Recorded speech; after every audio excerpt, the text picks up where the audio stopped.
Chapter 4. Derek frowned as he looked at the text Cynthia had just sent him. He double-checked the date. It was Sunday. He put the phone up to his ear and waited for Cynthia to pick up. "What? Is there a problem?" Cynthia asked of him. "Kid number 4, put kid number 5 down!" Derek snorted. "They have names." "I'll figure that out at some point," Cynthia groused. "Why are you calling? I thought I was pretty direct with the text." "You were. However, it's Sunday," he reminded her. "And?" She obviously didn't get what he was trying to point out. "Well, I'm guessing the kids usually go to church," Derek said reasonably. "Remember what the caseworker said about continuity in their lives?" Cynthia sighed. "Fine. I'll see you here in a half hour." "Whoa," Derek laughed. "I'm your paralegal and temporary PA. I have work to do. Recall the text that you just sent me, reminding of all sorts of little tasks that need to get done?" "I'll pay you time and a half," Cynthia offered cajolingly. "You're already paying me time and a half since I've long gone over the 40 hours per week in my contract," he mentioned. "I've been meaning to revamp your contract," she said casually, then switched her tone to the negotiator that Derek knew so well. "Fine, double time. Just help me with the kids." "Done." Derek hung up. It was a no-brainer. More pay, no work. All he had to do was sit through a church sermon. Piece of cake. 40 minutes later, he was ringing the doorbell to the Rom's residence. Simon pulled open the door. "She needs help." "Oh?" Derek raised an eyebrow. "She can't even remember our names," Simon complained. "It was cereal for breakfast, but then we ran out of milk, so she let Sarah use juice. It was so gross." "Did Sarah like it?" Derek asked in idle curiosity. Simon wrinkled his nose. "I don't think so. She ate it, though." Derek followed Simon to the kitchen and had a look in the cupboards and the fridge. "What are you doing?" Cynthia asked as she carried Serenity into the kitchen. "You're late and now you're looking to mooch breakfast?" Derek pulled his head out of the fridge. "You do realize that food doesn't just appear. You actually have to go out, buy it, and return it to the kitchen?" "Of course I know that." Cynthia scowled as she put Serenity down. "I'm not entirely undomestic. Just haven't had time." Derek raised an eyebrow as Serenity's diaper drooped down to her ankles. Cynthia cursed. "I'm going to duct tape that thing on." "Language, Auntie Cynthia," Derek said sweetly. She shot him a glare before scooping up the baby and diaper. "Like you could do any better." Derek shrugged. "I'm not their uncle." "I'm making you their honorary uncle," she shot back grumpily. "Wait a minute, didn't I already do that, along with giving you a 10% raise?" "As their honorary uncle, I'm reminding you to make these kids a priority and get some groceries to feed them before they rebel," he called after her as she went back to Serenity's room to try to fix the diaper. Simon shared a look with Derek. "See what I mean? She's in over her head." "I totally agree." Derek began to pick up the mess of breakfast, putting dishes in the dishwasher. "Help me out here?" Simon shrugged and started to clear at the table. Sarah slid into the kitchen on socked feet, a dog chasing after her. "Hi, Derek! Look what I get to wear to church today!" She had multicolored rings on her tights, bright bedazzled shoes, a frothy tutu, a hand-drawn unicorn on a tee, and a tiara topping her head. Sarah pushed her hair out of her face and grinned. "Wow!" Derek's eyes hurt just from looking at her.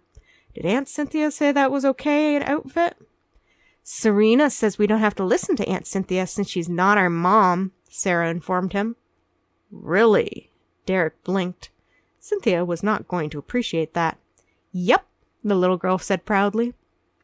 While Derek didn't want to squelch on her individuality, he also didn't want her to get made fun of for dressing differently than the other church girls. Plus, it was hard on the eyes to look at her with all the bright neon colors and rhinestone bedazzling. "How about a compromise?" he asked tentatively. "You choose the most favorite thing you're wearing right now, and you can wear that to church with something a little more appropriate." Sarah thought about it. "Okay." "Hey, Simon, would you mind helping Sean get ready?" Derek questioned. Simon seemed the best helper in the house. Derek planned on taking advantage of that when he could. Simon shrugged. "Sure." Derek was glad Sarah was such an easygoing, happy kid. He followed her bouncing form back to her room to choose something that would work better for church. Simon was more than helpful, and Sean was okay too. The problem, at this point, was Serena. For her to encourage active disobedience, that wasn't okay. He wondered how Cynthia was going to handle her. Unicorn shirt under an appropriate dress with tights, cute shoes, and a sweater later, Derek finished Sarah off with a quick brush of the hair and a headband. The girl giggled, twirled, and approved of the outfit. Derek checked Simon and Sean, who were ready and playing with Legos while they waited. Since he wondered what was taking Cynthia so long, he wandered over to Serenity's room to find Cynthia dithering over an open diaper bag, packing and repacking. "What's the holdup?" he asked her. Cynthia gave him a startled look. She sighed in frustration. "I don't know what to bring. How many diapers will she need? Should she have snacks? Another outfit? A blanket? I have no idea. Ask me what to bring to court or on a travel business weekend, I'm gold. This? I have no clue." "It's only for a couple of hours." Derek peered into the bag. "She doesn't need 20 diapers. "How can you be sure?" she frowned. "No way does anyone go to the bathroom 20 times in 2 hours unless they're super sick." He grabbed out a handful of diapers, setting them aside. 2 bottles. 1 container of something easy like Cheerios. 1 blanket. 1 toy so we don't lose any more. And make it a quiet toy because it's church. He pulled other stuff out. 1 spare outfit should be fine. Again, it's just a couple of hours, not a whole weekend. "Are you sure?" Cynthia asked. "Yeah." Derek put wipes and diaper cream into the bag. "These always go in." "Oh." Cynthia sighed a little forlornly. "I think I need a list." "I'll make you one," he promised. He was good at making lists and making sure things got done. "Where's Serena?" "She's not going." Cynthia picked up Serenity, who now sported a secure diaper with tights. "She said you gave her permission not to go." "No way." Derek shook his head. "I did not." "That sneaky little liar," she huffed. "That's not all," he informed her. "Serena apparently told Sarah that they didn't need to listen to you because you're not their mom." Cynthia blinked. "Well, I'm not." "No, you're not. However, you are in charge," Derek said firmly. "They need to listen to you. If they don't, it'll be pure chaos here." Cynthia sat down in the rocking chair, holding tightly onto Serenity. "I'm not a mom. I suck at it. I don't even know what to put in a diaper bag. I didn't even think about church. I let Sarah put juice in her cereal this morning for pity's sake." "Hey." Derek leaned back against the change table. "You're doing fine." "No, I'm not. I'm terrible." She unhappily looked up at him. What was Alicia thinking? I shouldn't be raising her kids. "Your sister was thinking that even though you would have doubts, even though you'd have a steep learning curve, that you would be a good mom because you care about her kids," Derek said quietly. "The fact that you have doubts and want to do better means you can't do this." "Are you sure? 'Cause I'm not sure at all," Cynthia said uncertainly. "You can't give 'em back." He smiled ruefully. "Nor are they better off without you, so don't even think that." "What about what the caseworker said?" she asked dryly. "Allison Greenwald is an angry person who likes to put other people down," Derek stated resolutely. "Don't you dare let her opinions influence you." Cynthia nodded. "Thank you, Derek." He shrugged. "Shouldn't we confront Serena and then get everyone loaded?" She checked her watch. "We're gonna be late." "So what?" Derek questioned. "We're trying. That's what matters. Next week, maybe we won't be late. Plus, I'm sure the kids will enjoy seeing their friends." "Does that mean you're going to be here to help me next week?" she inquired. "I guess so." Derek said the words without any rancor. She obviously needed the help. Plus, since she was paying him, it was fun diversion. Derek entered Serena's room with a knock. "Hey, slowpoke, time for church." Serena popped an earbud out of her ear. "Aunt Cynthia said I didn't have to go." "Really?" Derek looked at her. "Do you want to revise that story or get caught in a lie?" "What?" Serena sat up. She stubbornly stuck to her tail. "She said I could stay home." Cynthia stepped into the room. "Again, would you like to tell the truth now?" Serena sighed dramatically. "I don't feel well, and I don't want it to go." Derek stuck a hand on her forehead. "Did she throw up this morning?" "Nope," Cynthia said without sympathy. "Is she screaming in pain?" he asked. "Nope." Cynthia looked dispassionately at Serena. "Does she need a doctor?" he questioned. "Maybe a therapist," Cynthia allowed. But we have appointments for grief counseling, so that must count for something. She doesn't have a fever, Derek said. I now pronounce you fit for church. Get dressed or I'll haul you there in your jammies. You can't do that, Serena exclaimed in horror. Watch me, Derek grinned as he left the room. 10 minutes! Oh, and the next time you want to lie, Cynthia happily informed Serena, don't try to use this against each other. We text and message each other. A lot. Cynthia growled and threw her pillow as Cynthia left the room. Church was about the same as Derek remembered. The pastor was a little less boring than the one he had been dragged to see week after week. They had been late, but the usher had gotten them seated without too much fuss. It reminded him of a couple of good years he'd had during his teens. The whole thing made him feel a little nostalgic. Cynthia was fidgety. He'd have to have a word with her later, because if he didn't, he knew that sooner or later one of the parishioners would. Church folk might be forgiving, but they were also paying attention, especially to newcomers, and fidgeting wasn't going to earn Cynthia any respect. They finished the Bible reading, and Simon looked expectantly at Derek. What? Derek whispered to him. Didn't you bring the candies? The boy asked. Confused, Derek looked around to find that while the pastor was opening the sermon, the congregation were opening rolls of all sorts of candies, passing them to their neighbors. They do that? Derek was confused. It was a church. People didn't eat in church. At least that was his experience from the limited exposure he had belonging to a church. Simon sighed in disappointment. You forgot the candies. I didn't know it was a thing, Derek defended himself. I'll make sure that we have candies next week. Did you know about this? Cynthia mouthed the words after she got Derek's attention by tugging on his sleeve over Sean's head. Derek shook his head in the negative and shrugged. Anything in your purse? She gave him a look. Do I look like a woman who regularly hides candies in my purse? He shrugged. She was a fiend for doughnuts. Who knew if she liked candies? He searched his pockets, but came up with antacids, lint, and Tic Tacs. Derek handed out the Tic Tacs to the kids. If nothing else, they'd all have fresh breath. What are these? Sean whispered too loudly. Tic Tacs, like a mint, Derek said quietly in return. The boy wrinkled his nose, but tried one. Ew. Sean spit the Tic Tac into his hand, gave it back to Derek, who had to admit, as it sat in his palm, that he was the silly one who accepted the gooey mint back from the little boy. It was gross. Got a tissue? Derek asked Cynthia. Shh! Someone behind them whispered crossly. Cynthia rolled her eyes and rifled through her purse. It was a big purse. You would think there would be some tissues in there. Finally, she found a wadded-up napkin and gave it to him. He put the little mint in it and wiped his hand. Derek didn't like to think if the napkin was even clean. They were not prepared today. All the jostling woke up Serenity, who promptly announced her displeasure with a loud cry. Cynthia looked a little panicked and started trying to offer various solutions. The cereal was dismissed, the bottle unwanted, the toy rejected. The soother, Derek suggested. The what? Cynthia looked at him in confusion. The pacifier, he clarified. That thing that goes in her mouth that she sucks on. Cynthia rummaged through the diaper bag and came up empty. Did we forget to pack it? He sincerely hoped not. Serenity's wails grew louder. In desperation, Cynthia took the crying child out of church. She was getting glares of disapproval from the bench behind them anyways.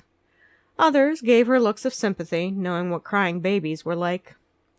She paced the foyer, patting Serenity on the back, and hoped that the little girl would quiet down. A matronly woman approached her. There, you look a little frazzled. Why don't you give her to me? Cynthia gratefully handed over the baby. She was napping, and now she won't stop crying. The woman clucked to Serenity. Had a bad dream? Or did you just wake up too fast? Woke up too fast, I think. Cynthia shifted the diaper bag on her shoulder. For a moment, she felt a little panic. Was she supposed to just hand over the baby? She didn't know this woman at all. She could abduct Serenity. I'm Cynthia Stone. Marcia Ruthers, the woman introduced herself. She swayed slightly and rubbed Serenity's back. The baby did seem to be slowly winding down. The trick is to stay calm. Babies can sense how you feel. If you're anxious, it makes them anxious. Cynthia was always a little anxious. It was part of her personality. I'm afraid I'm not the calmest of people.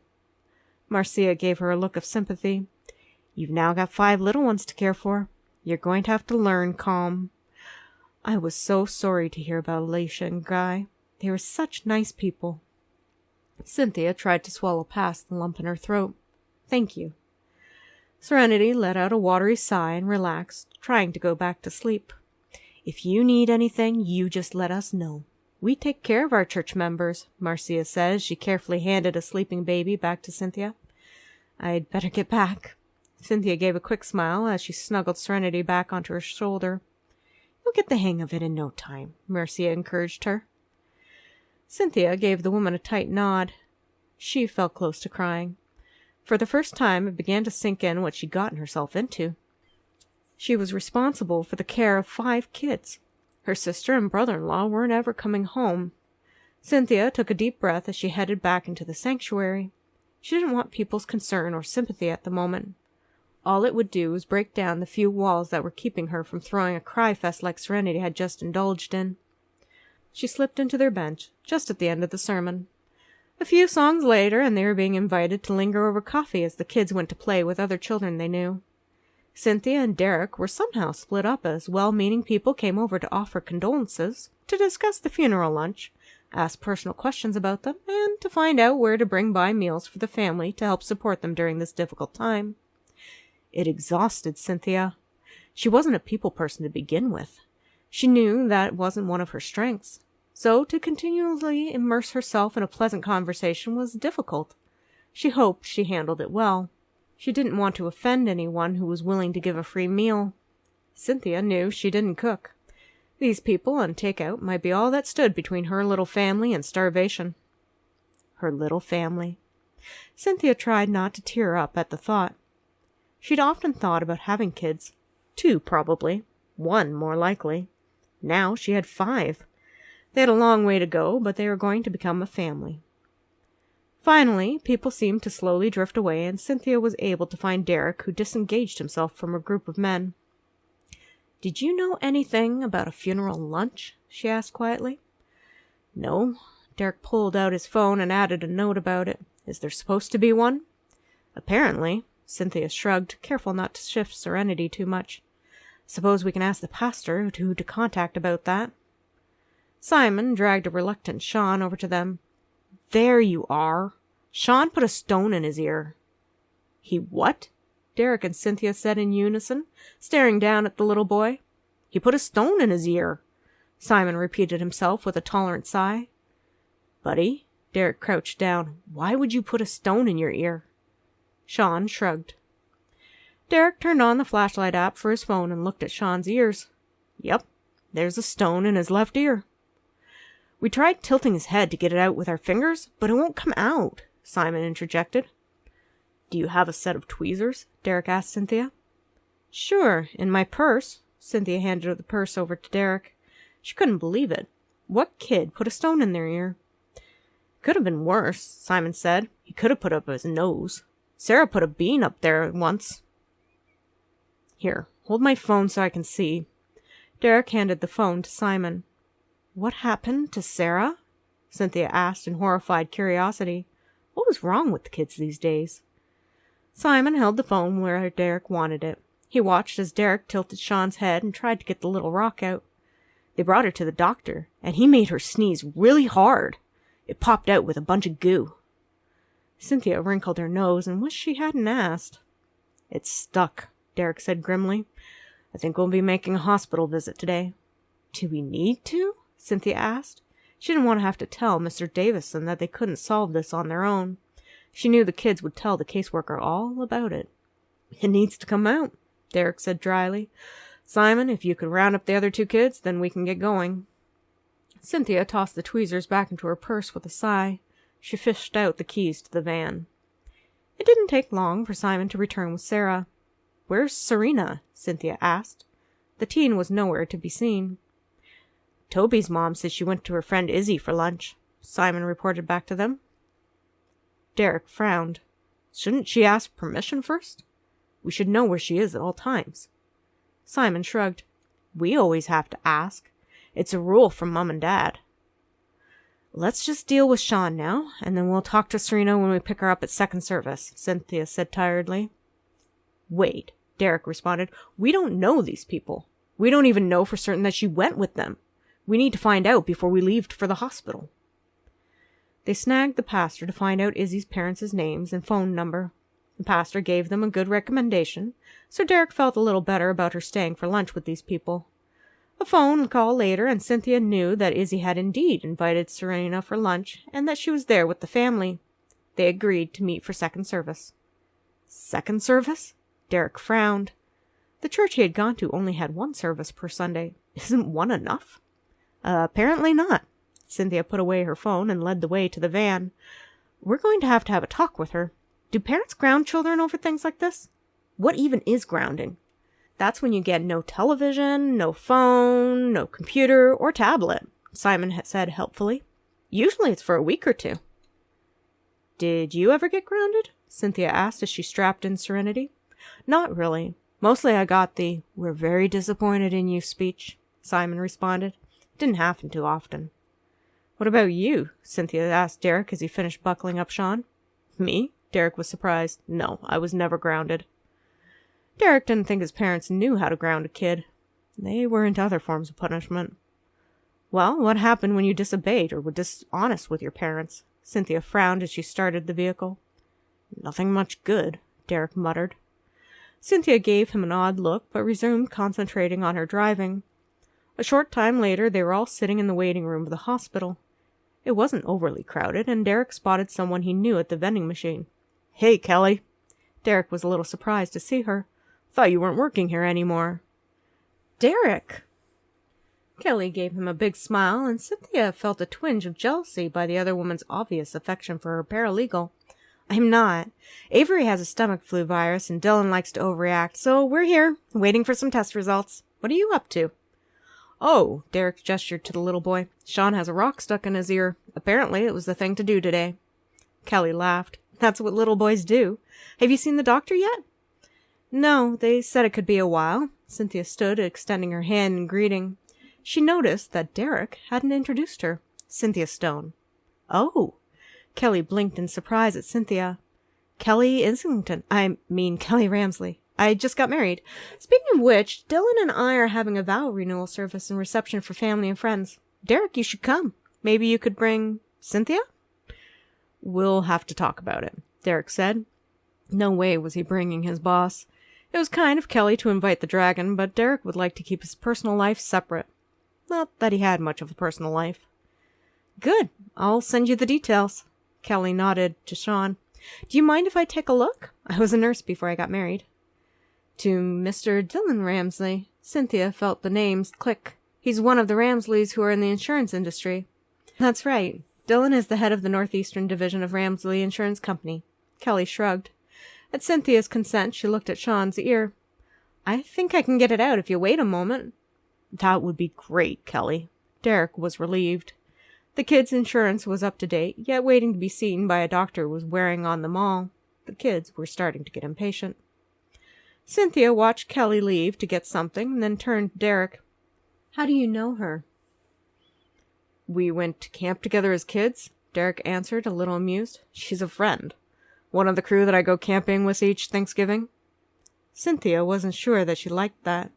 Despite Kelly being recently married, it was obvious that the two had a friendly affection going on. What did you tell her about me? Derek frowned. What do you mean? It's obvious that you've said something. The way she said "oh" when I introduced myself. Cynthia laid the emphasis on the "oh." So what did you tell her?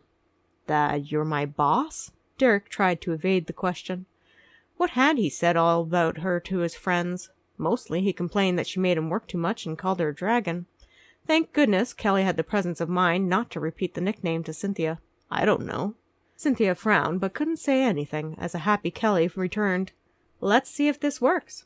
Kelly had Sean tilt his head again, and Derek shined the phone app flashlight in the boy's ear. She had a piece of tape and carefully adhered it to the stone before pulling it out. It's out! She was so bubbly happy, Cynthia could just kill her. Why hadn't they thought about that simple solution? It seemed so obvious now that she had seen Kelly do it. Thanks, Kelly. Derek turned off the flashlight. No problem. Kelly ruffled Sean's hair. "No more putting things in your ears or up your nose, okay?" The little boy nodded. "Thank you, Kelly." Cynthia hoped she conveyed some sincerity with her voice. She wasn't certain she succeeded. "I really appreciate you helping us out like that." "You're welcome. It was nice to meet you," Kelly smiled. "Derek, when you're not busy, come over to supper sometime soon, okay?" "Sure," Derek replied easily as Kelly left their group. He knew that Kelly would be texting him later to find out more about why he'd been at the hospital with Cynthia. Derek hadn't bothered to tell any of his friends about the changes going on in his boss's life. "I guess we're all set then." "I guess so," Cynthia replied as she gathered the diaper bag and purse. She hefted a now awake Serenity onto her hip. Cynthia eyed Derek. She needed to keep Derek busy. Very busy, so that there would be no time for him to have supper with this Kelly woman. Married or not, Cynthia was going to make sure he didn't have any time to share a meal with her. With that plan in mind, Cynthia felt marginally better. They managed egg sandwiches and juice for lunch before heading back to church. Serena came forward to their bench, heels dragging, muttering an apology for her behavior. It wasn't perfect, but Cynthia would take it. She would thank Izzy's parents later for talking to Serena about her behavior. This time, Derek had candies for the kids since he'd searched the house while they were having lunch. Socializing after the service was less time-consuming since coffee wasn't served, and people drifted away to have their evening together at home. Cynthia was glad. It had been a tiring day. The amount of people offering their condolences was staggering. She knew she wouldn't recognize hardly any of these people once she saw them again. She was glad to get home. Derek managed some sort of miracle with supper, dredging up all sorts of odds and ends for them to eat. It worked okay. Afterward, they cleaned up and Cynthia went to change Serenity and put her down to sleep. While she was gone, Sarah handed Derek a sheet of paper. "What's this?" Derek frowned as he looked at it. "It's a list of what I need for Sunday school," she giggled. "It's not very big, but that's okay, because I'm not a very big girl yet. Simon's list is bigger." "Does Simon go to Sunday school?" Derek asked the little girl. "No," she giggled again delightedly. "He's a cadet." "I'm not sure that I want to go." Simon handed Derek the list. "I've got everything on the list already." "Why don't you want to go?" Derek was curious. Since the Roms had been active church members, it made sense that their children were enrolled in the church's programs. "Because God took Mom and Dad away?" Simon's glasses fogged up as he struggled to try to contain his tears. Derek sighed and hoped that he would say the right things. He reached out a hand and placed it on Simon's shoulder. "Buddy, God didn't take your mom and dad away. A drunk driver did." "But he let it happen." Simon sniffed and wiped his nose on his sleeve. Derek wrapped an arm around the boy. Sarah was starting to cry too, so he offered her a hug as well, and she grabbed onto both of them tightly. "God gives all of us free will to do what we want. Sometimes we do stupid things, like driving drunk. God doesn't like it when we do stupid things, but he won't stop us because we need to learn from making mistakes. If we never make a mistake, we don't learn and grow. God didn't want that to happen to your mom and dad. He's just as sad as you are. He cries when you cry. He's mad when you're mad. He's sad when you're sad. And it's okay to be angry. It's okay to be sad and cry or not cry. Just remember there comes a point where you have to let it go. Not yet, but when you're ready. Don't keep your sadness or anger in, holding it to you as long as you can because that's unhealthy. If you need to punch a pillow, do it. If you need to walk, grab a leash and we'll go walk the dogs. If you need to just be in bed for an hour, that's okay too. But remember, God loves you." "Why did they have to go?" Simon wiped his face. "I don't know," Derek said honestly. He rubbed Simon's back. "I do know that you can ask God that very question and he'll give you an answer. Maybe not today or tomorrow. Maybe not even 5 years from now. But someday, when you're ready to hear the answer, he'll tell you why." "I miss Mommy and Daddy," Sarah sniffled, tears running down her cheeks. "I know," Derek responded gently. "Even though they're in heaven, your mom and dad still love you very much. They always love you and will never forget you. Remember that, okay?" Sarah nodded solemnly. Derek looked up to see Cynthia watching them. She was near enough that she must have heard every word. He hoped she didn't mind his interfering. Cynthia turned abruptly and walked away. Crud. He'd made her mad. Derek sighed and leaned down. Hey guys, I need to go see your aunt. Are you going to be okay for now? Yep. Simon pulled off his glasses. They are wet and useless. I need to clean these. I'm going to tell Dolly what you said, Sarah announced as she wiped her cheeks with the back of her hands. She gets sad too. That's a good idea. Derek smiled at the little girl before she ran away. Thanks, Derek, Simon quietly said. Any time. Derek offered Simon the list back. Are you going to go to cadets then? He shrugged. Might as well. Some of my friends go. I think that's a good idea, Derek responded. He gave Simon a pat on the shoulder. I'm going to talk to your aunt. She didn't look too happy. Do you think Aunt Cynthia gets sad too? Simon frowned. Derek paused. I'm sure she does. Your mom was her sister. She must miss her too. Simon nodded. I'll try to be a little nicer to her. That would be good. I'm sure she'd appreciate that. Derek gave Simon a final pat and went to Cynthia's room. He knocked on the door. When she didn't answer, he tried the door. It was unlocked. Derek entered the room to see Cynthia standing by the window. She was hugging herself and looking out at the street. Go away. She wasn't mad. Derek gently closed the door and came to stand beside her, looking out the window as well. Do I need to give you the "it's okay to be sad too" speech? Cynthia took a shaky breath and pressed a tissue to her eyes. Where did you learn that stuff you said? He shrugged.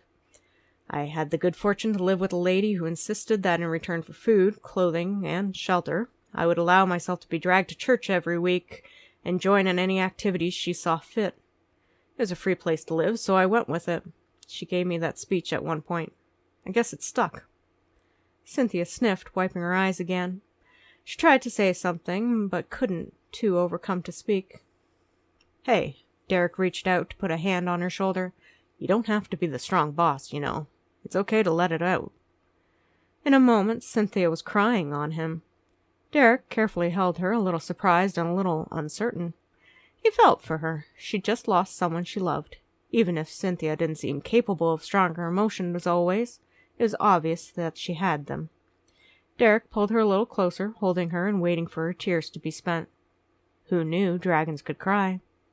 She finally pulled away and used a hand to wipe the remaining effects of her crying jag from her cheeks. Cynthia sniffed.